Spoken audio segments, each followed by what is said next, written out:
Welcome back, class 12. Today's our topic is requirements as per SEBI for issue of debentures. As you know, the full form of SEBI is Security Exchange Board of India. In previous videos, we had discussed about the regulation which govern the issues of debentures.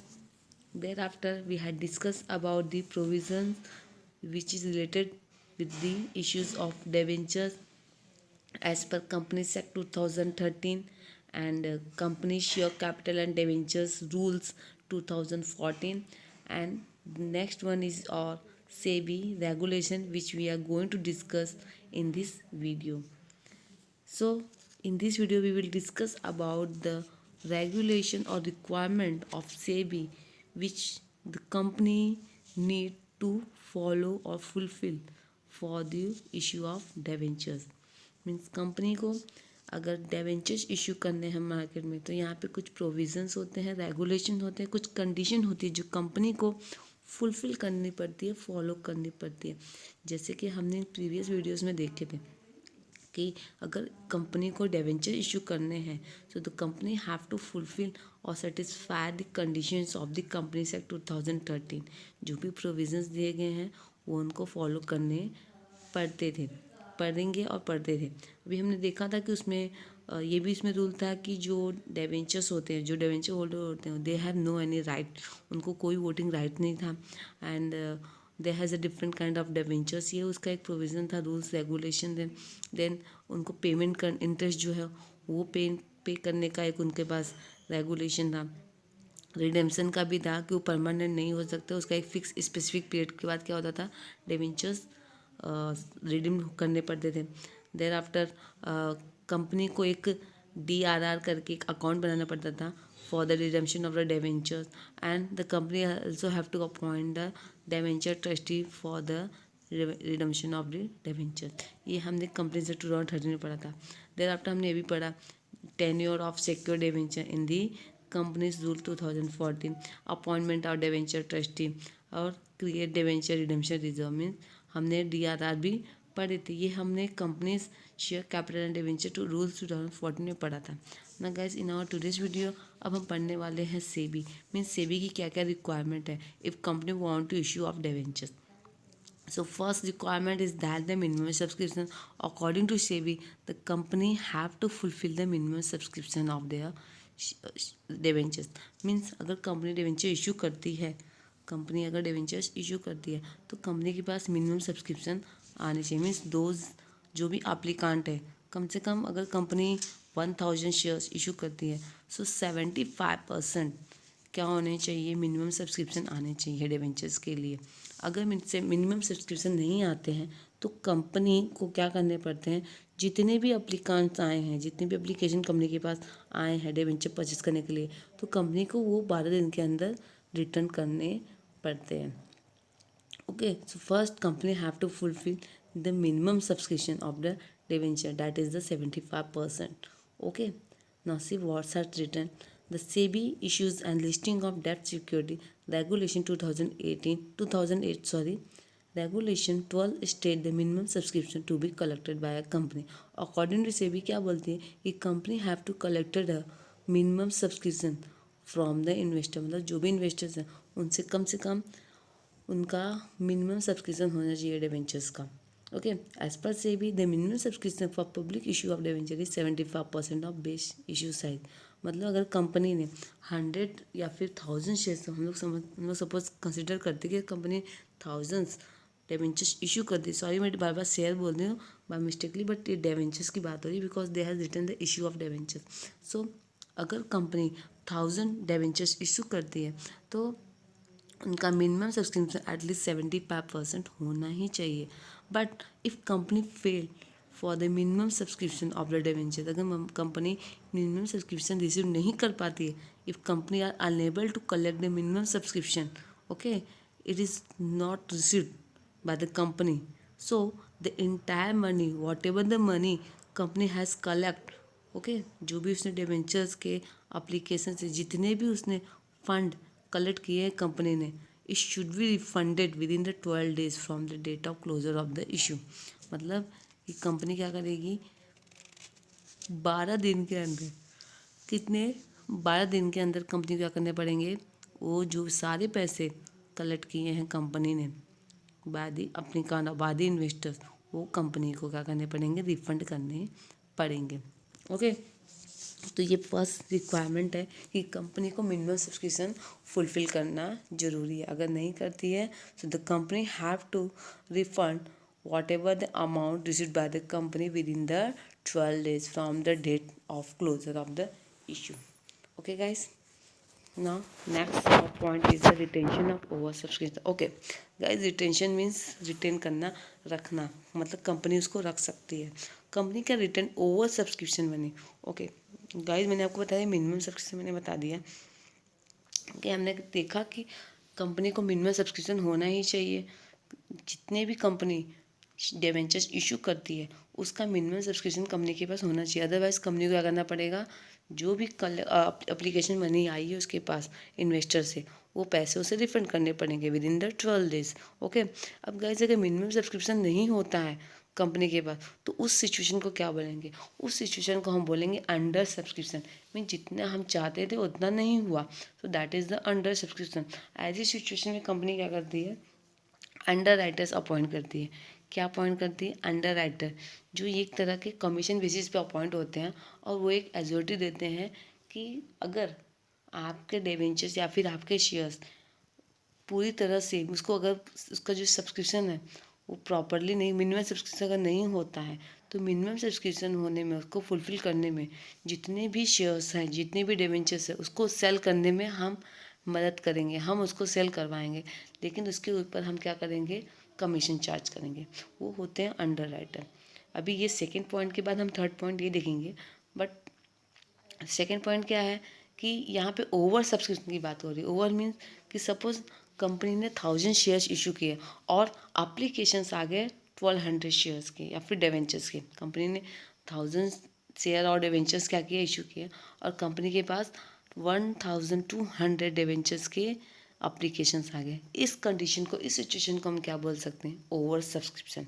सो ऐसी condition में company क्या कर सकती है, जो उसके पास over subscription money I है company उसको अपने पास रख सकती है।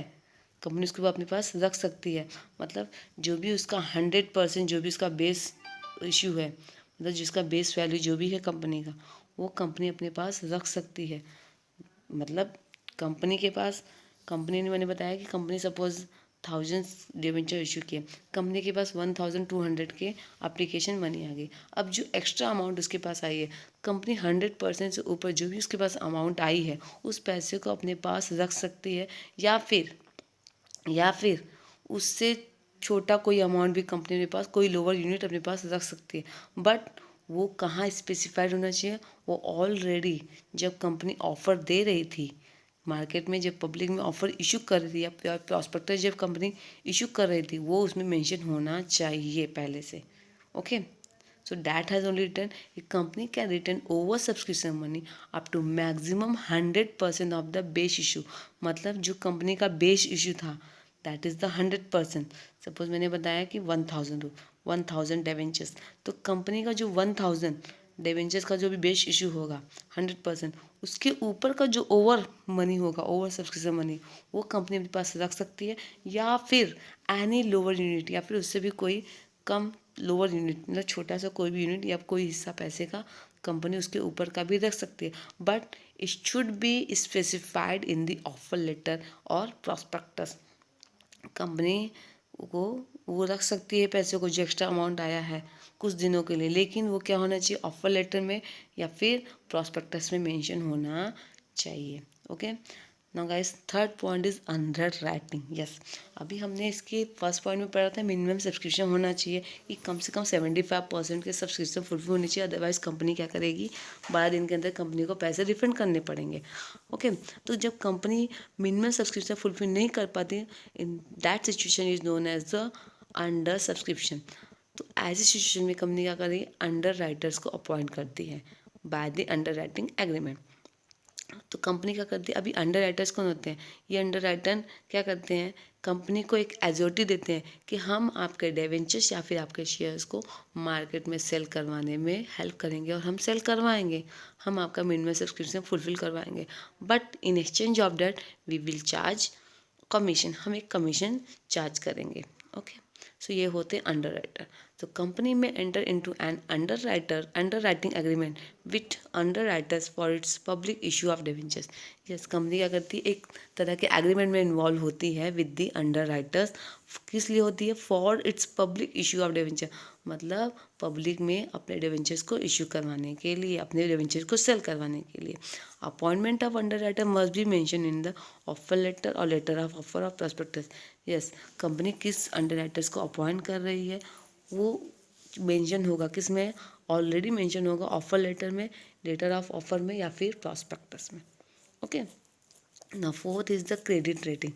Okay, as per the SEBI regulation 2018 state that the company should get credit rating for issuing debentures. Okay, company अगर डिवेंचर्स इशू कर दे तो कंपनी के पास क्रेडिट रेटिंग होनी चाहिए, एटलीस्ट फ्रॉम वन और मोर क्रेडिट रेटिंग एजेंसी। मतलब कंपनी के पास कम से कम एक क्रेडिट रेटिंग एजेंसी से क्या होनी चाहिए, उनके पास, मतलब एक उसमें उनका नाम होना चाहिए। ठीक है, किसी भी एक क्रेडिट रेटिंग एजेंसी से कंपनी के पास क्रेडिट रेटिंग होनी चाहिए, कि मतलब ये कंपनी कितनी रिस्क वाली है, मतलब इसका जो रिस्क लेवल है वो कितना है। ऐसे कंपनी को क्या करना चाहिए, किसी भी क्रेडिट रेटिंग एजेंसी से क्रेडिट रेटिंग लेना जरूरी होता है।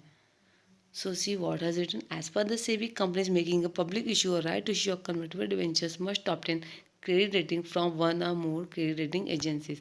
The rating should be mentioned in the offer letter or letter of offer of prospectus. मतलब कंपनी को कम से कम किसी एक या फिर उससे ज़्यादा क्रेडिट रेटिंग एजेंसी से क्या करना है, क्रेडिट रेटिंग लेके रखना है।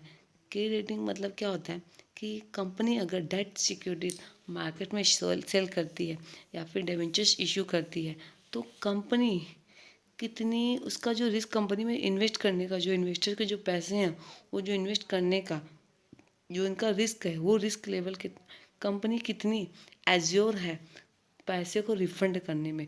जो पैसे उसने मार्केट से उठाए हैं, जो पैसे उसने एज ए डिबेंचर्स कलेक्ट किए हैं, उस पैसे को और उसके इंटरेस्ट को कंपनी को जब रिटर्न करती है कंपनी, तो कितने रिस्क पे कंपनी रिटर्न करती है, इन्वेस्टर को कितना रिस्क है, कंपनी का जो वर्दीनेस लेवल है वो कैसा है, क्रेडिट वर्दीनेस ऑफ कंपनी, मतलब उसका कंपनी का लेवल क्या है, रिस्क लेवल, वो कंपनी किसके थ्रू मेंशन करवाएगी, by the credit rating agency. अगर क्रेडिट रेटिंग एजेंसी अपने अकॉर्डिंग कंपनी का लेवल देख कर, रिस्क लेवल देख के वो क्या करती हैं, रेटिंग देती है कि ये कंपनी अच्छी है, ये कंपनी अच्छे से, मतलब interest time to time interest pay करती है, time to time debenture redeem करती है, कोई प्रॉब्लम इनके पैसे रिपेड करने में कोई प्रॉब्लम नहीं होती, तो उन कंपनी क्या करती है, 4 स्टार, उन कंपनीज को एजेंसीज क्या करती हैं, क्रेडिट रेटिंग 5 स्टार 4 स्टार ऐसे देती हैं। बट अगर company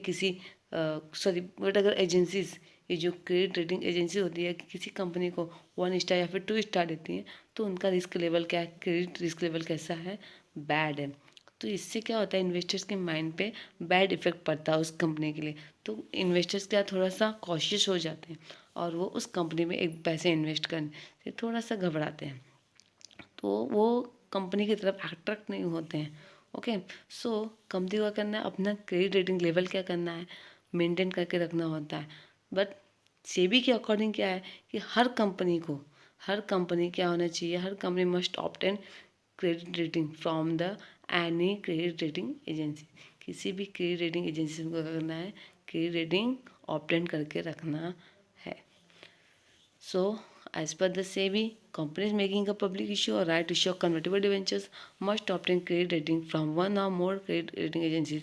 The rating should be mentioned in the offer letter or letter of offer of prospectus. Means जो भी रेटिंग उनकी रहेगी, 4 स्टार 5 स्टार 3 स्टार 2 स्टार, वो रेटिंग मेंशन होगी कहाँ पर, ऑफर लेटर या फिर prospectus में। Guys, you can see here that they has given the meaning of the credit rating. अभी credit rating होती क्या है, rating given to the debt security by credit rating agencies which indicate the credit risk level. ये वो होता है कि credit credit rating वो होती है कि ये बताती है कि कंपनी का रिस्क लेवल कितना है। इन्वेस्टर्स अगर पैसे इन्वेस्ट करते हैं तो उनका रिस्क लेवल कितना है, कंपनी कितने पैसे रिफंड करने में या फिर इंटरेस्ट पे करने में कैसी है ना।